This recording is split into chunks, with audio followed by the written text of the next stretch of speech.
this video we are to find a solution set for this equation. But please, if you are new here, don't forget to subscribe and press the notification bell for more videos. Thank you. Now let's get started.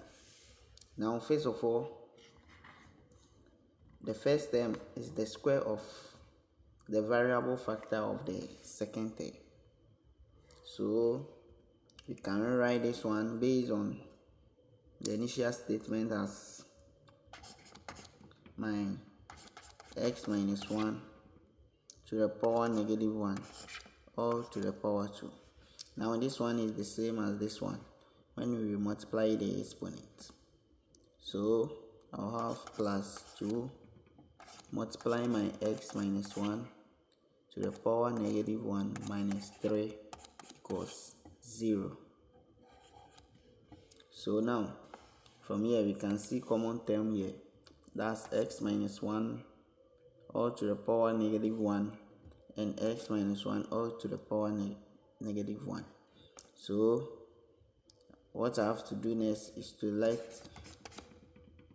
u equals x minus 1 all to the power negative 1. So from here I will do substitution by putting u in place of x minus 1 all to the power negative 1. So my u to the power 2 plus my 2 multiplying my u minus 3 equals 0. So now we have a quadratic equation.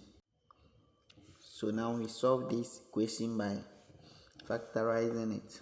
So after our factorization, I'll have my u plus 3 multiplying my u minus 1 all equals 0.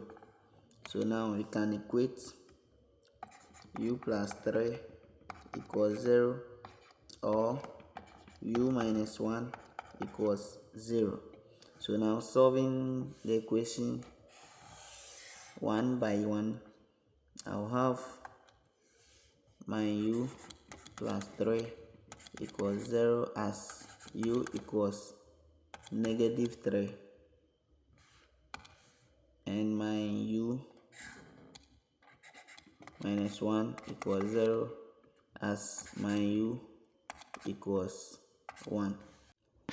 So from here, taking u equals negative 3, and we know that our u equals x minus 1 all to the power negative 1.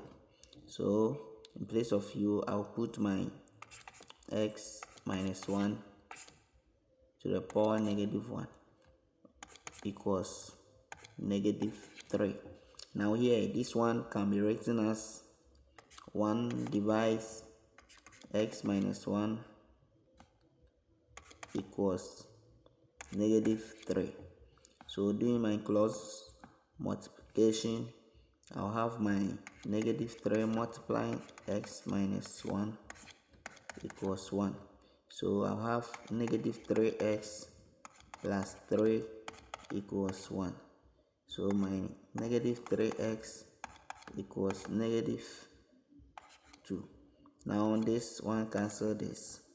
So making x the subject, I'll have x equals 2 divides 3. So my x. Now let's take the second equation and find the value for x. When u equals 1, my u is x minus 1 all to the power negative 1 equals 1. So writing this one as 1 divides x minus 1 equals 1. So multiplying, I'll have my x minus 1 equals 1. So my x equals, this one moves here, become 2. So this another value for x. So the solution set for this equation is 2 divided by 3 and 2. Thank you for watching the video, but please don't forget to subscribe. Press the notification bell for more videos.